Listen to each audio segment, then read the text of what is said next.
अपने प्रेस के साथियों का धन्यवाद देता हूं कि जहां जिस परिवार में दुख है, अपना भी बिगाड़ो सब। मैं पहले आना चाहता था इस परिवार से मिलने के लिए, लेकिन कई कार्यक्रमों की वजह से और चुनाव की तारीखें आ जाने की वजह से मैं इस परिवार के बीच नहीं पहुंच पाया। जब भी हमारे किसी समाजवादी साथी ने मुझे जानकारी दी तो उन समाजवादी साथियों से मैंने कहा आप हो लेना परिवार के बीच में, और जब हमें मौका मिलेगा तो मैं जरूर आऊंगा। मेरे साथ उनके पिता बैठे हैं लक्ष्मण सिंह जी। ब्रजेश पाल एक पढ़ा लिखा नौजवान जो नौकरी कर करके न केवल अपने परिवार की बल्कि समाज की सेवा करना चाहता था, वो हमारे बीच नहीं रहा। और इस दुख की घड़ी में मैं उनके परिवार के लोगों से मिल आया हूं, परिवार के सदस्य उनसे मिल रहा हूं, गांव के जो हमारे बुजुर्ग हैं, माताएं बहनें हैं, उनसे मिलने का मौका मिल रहा है। ये बहुत दुखद बात है कि एक नौजवान निराश हताश होकर के और इस मानसिक स्थिति पे पहुंच जाए कि अब उसे जीना नहीं है, न नौकरी ढूंढनी है। और जिसने भी उसकी जो सुसाइड नोट है पढ़ी होगी, उसके आंखों से आंसू आ गए होंगे, अपने माता पिता से माफी मांगते हुए, अपनी बहनों के बारे में सोचते हुए, और सब डिग्रियां जला दी उसने। ब्रजेश ने अपनी सुसाइड नोट में लिखा कि जो डिग्रियां मुझे नौकरी नहीं दिला सकती, उन डिग्रियों का क्या फायदा। ये कहानी केवल एक ब्रजेश पाल की नहीं है, बड़ी संख्या में नौजवान पूरे उत्तर प्रदेश देश में निराश हो गया है। मुझे याद है फिरोजाबाद की एक बेटी, जिस दिन उसे जानकारी मिली कि जो परीक्षा देकर के आई है वो पेपर लीक हो गया, उसने उसी समय आत्महत्या कर ली।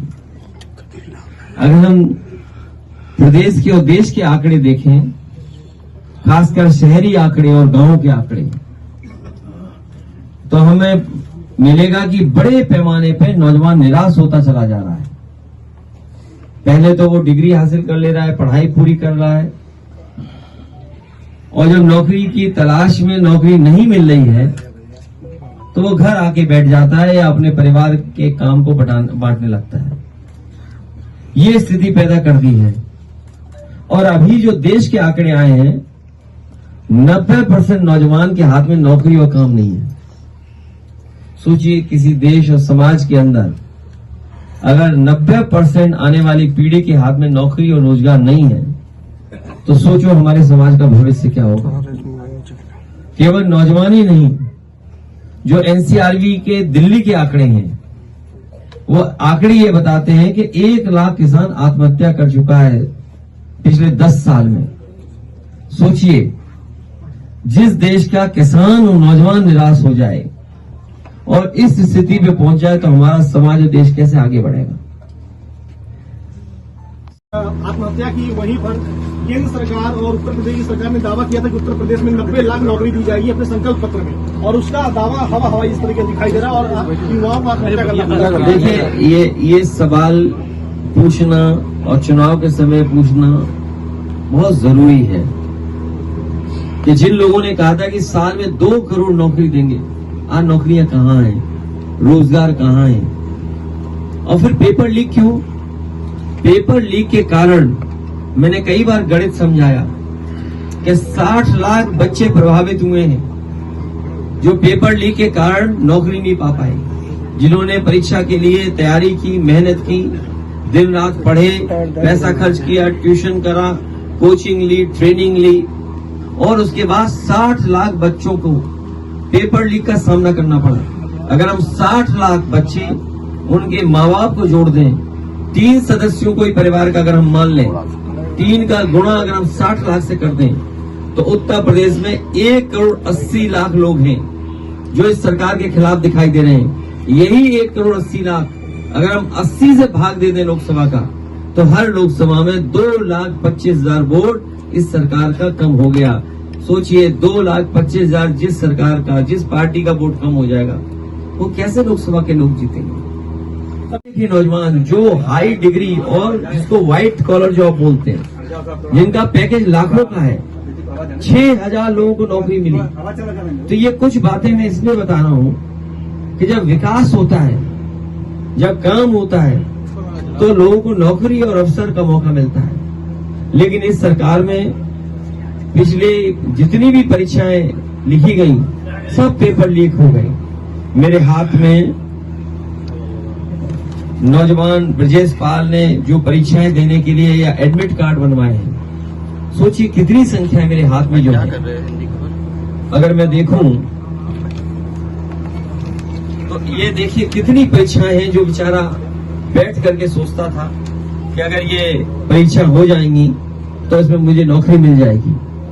लेकिन बहुत सारी परीक्षाएं पेपर लीक हो गए। मेरे हाथ में तो 10-12 हैं नौकरियों के जिसके फॉर्म भरे होंगे इसमें। पिताजी बता रहे हैं कि बड़ी पैमाने पे जो कानून गट्ठर बना हुआ था वो जला दिया। सोचिए अगर एक देश का नौजवान ये सोचे कि पढ़ने लिखने के बाद मुझे डिग्री से नौकरी नहीं मिल सकती और डिग्री जला करके अपने माँ बाप से माफी मांग करके आत्महत्या कर ले, इससे ज्यादा दुखद काम और कोई नहीं हो सकता। मैं अपने नौजवानों को जब ब्रजेश पाल के परिवार से मैं मिलना हूँ, माता पिता बहनों से और उनके सहयोगी साथियों गाँव के लोगों कि हम भरोसा दिलाते हैं कि जब कभी भी हम लोगों को मौका मिलेगा काम करेंगे, विकास करेंगे, जिससे कि नौकरी रोजगार मिले और हमारे नौजवानों का भविष्य बेहतर हो। सर जिस तरह हमारा संकल्प पत्र बहुत मजबूत है, युवाओं को रोजगार देगा, मगर जमीन को दिख नहीं रहा है। कोई चुनाव नहीं बचा जिसमें प्रधानमंत्री और मुख्यमंत्री और उप मुख्यमंत्री और मंत्री कन्नौज न आए हो। ये जितने लोग हैं आते हैं कन्नौज, विकास दे के कन्नौज से वापस चले जाते हैं, लेकिन कन्नौज का विकास नहीं करते। प्रधानमंत्री से लेकर के मुख्यमंत्री, उप मुख्यमंत्री, मंत्री और तमाम दर्जा प्राप्त मंत्री इसी एक्सप्रेस वे से चल के आते हैं या दूसरे साधनों से आते हैं, कन्नौज का विकास देखते हैं लेकिन कन्नौज का विकास नहीं करते। तो सोचिए जो केवल कन्नौज को अपने भरोसे पे छोड़ दें, ये तो एक क्षेत्र है, और भी क्षेत्र है इसी तरह के, और कोई चुनाव नहीं छूटा जब प्रधानमंत्री ना आए हो, मुख्यमंत्री ना आए हो। इस बार जनता उनसे सीधा सवाल पूछेगी कि हमारा विकास कहाँ है, विकास कहाँ खो दिया आपने। उन्होंने काम करके दिखाया है। केवल यही क्षेत्र नहीं, पूरे उत्तर प्रदेश में जो कुछ समाजवादी सरकार में हो सकता था जनता के हित के लिए, वो समाजवादियों ने करके दिखाया। चाहे एम्बुलेंस हो, चाहे पुलिस को 100 नंबर की व्यवस्था हो, मंडियों का निर्माण हो, या किसानों को फसल की सही कीमत कैसे मिलेगी, सड़कें हो, बिजली का इंतजाम हो, अस्पताल हो, ये सब सुधार देने का काम किया। और सुविधाओं के साथ साथ नौकरी और रोजगार के भी अवसर मिलते हैं। ये जो सड़क मिली है, मैं कभी कभी देखता हूं कि जहां पर लोग रुककर खाना पीना चाय के लिए उतरते हैं, कई सौ नौजवान वो नौकरी पाए हैं, टोल पे भी नौकरी पा गए हैं। मंडी पूरी बन जाती तो नौकरी पा जाती, परफ्यूम पार्क बन जाता तो नौकरी पा जाती, मेडिकल कॉलेज और चलने लगता तो हजारों की संख्या में नौकरी मिलती है। आप लखनऊ का पीजीआई, जनता से आप क्या कहना चाहेंगे? मैं इस ब्रजेश पाल नौजवान के घर पर बैठ करके ये कहना चाहता हूं, इस परिवार ने एक नौजवान अपने बेटे को खोया है, देश के और प्रदेश के एक बेटे को खोया है। प्रदेश सरकार वो बने जो नौकरी और रोजगार दे, वो सरकार न बने जिसकी हर बात झूठी, हर बात वादा उसका झूठा। पहले चरण कितना? मैं पहले चरण में समाजवादी पार्टी और गठबंधन के जितने प्रत्याशी हैं उनके पक्ष में समर्थन मांगने का आह्वान करता हूं, उनसे अपील करता हूं जनता से कि पहले चरण में इंडिया गठबंधन की मदद करें, सहयोग करें और उन्हें आगे बढ़ा दें, जिताएं। कन्नौज की जनता से हमने बात किया तो ऑन कैमरा कन्नौज की जनता ने कहा कि सांसद जी 5 साल से खनन कराए हैं और लोगों की जमीन कब्जा की है, और मुख्यमंत्री कह रहे हैं कि अच्छे दिन आ गए, राम राज चल रहा है। कैसे देखते? इसीलिए मैंने कहा कि जनता इस बार उनसे सवाल करेगी, जनता कहेगी सांसद हाजिर हों और इस बार सांसद जी को यहाँ से खारिज कर सैफई का अस्पताल पता करेंगे। सैफई के अस्पताल में हजारों डॉक्टर नौजवान जिनको पैरामेडिकल या और कोर्स की उन्हें नौकरी मिली है, हजारों की संख्या में। पीजीआई कब बना था? 10-15 हजार लोगों को नौकरियां मिली होंगी। लोहिया इंस्टीट्यूट है, 5-6 हजार लोग नौकरी पा रहे हैं। जो लखनऊ में मेट्रो बनी उसमें लगभग 2,500-3 हजार इंजीनियर नौकरी कर रहा है, और जब 2,500-3 हजार इंजीनियर नौकरी करेगा तो उसके आसपास और लोगों को भी नौकरी मिलेगी।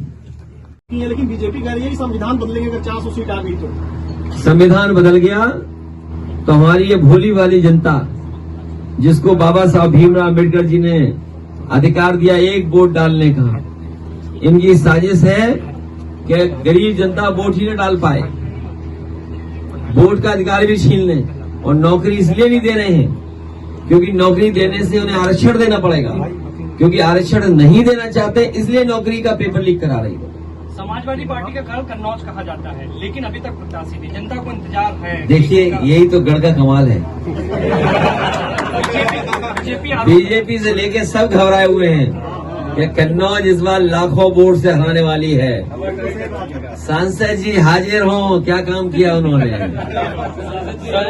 सांसद जी हाजिर हों, क्या काम किया है? गांव-गांव से आवाज आ रही है। पहले का मतदान है। अच्छा, पुलिस को ठोक रहे हैं, इस बार पुलिस भी ठीक करेगी उन्हें। क्या करेंगे आप? क्योंकि आपने कहा अच्छे दिन आएंगे तब करेंगे। समाजवादी पार्टी चुनाव लड़ेगी और बहुत जल्दी फैसला ले लेंगे कौन चुनाव क्या लड़ेगा। आप ही लड़ेंगे, कोई दूसरा लड़ेगा? बहुत जल्दी फैसला होगा, इसीलिए मैं हर कार्यकर्ता नेता से मिला भी हूँ। आज बैठक हर कार्यकर्ता नेता से मैंने हाथ मिलाया भी कन्नौज की विधानसभा के लोगों जी से। जी, आप ही लड़ेंगे तो बैठक दूसरा कोई आ लड़ेगा? रहा है आपको लेके कि अखिलेश जी हमारे यहाँ से चुनाव लड़े, जब तक हम राजनीति कर रहे हैं तब तक यहाँ हैं। बिल्कुल सही बात है। और सोचिए परफ्यूम भी पा के सड़क से निकलते हुए देखते होंगे, ये मंडी देखते होंगे, ये सड़कें जो हॉट मिक्स बनी हुई हैं, आपको पता ही लगा कब इस गांव में आ गया। नामांकन कब तक होगा सर? फिर नामांकन कब तक? नामांकन होगा और जी 2,25,000 तो ये नाराज हैं, लोधी समाज नाराज है, साके समाज नाराज है, क्षत्रिय समाज नाराज है, पाल समाज नाराज है, 2 लाख ये लोग नाराज हैं। सोचो कितने लोग नाराज हैं कन्नौज में अकेले। और पत्रकार तो ऐसे दुखी हैं।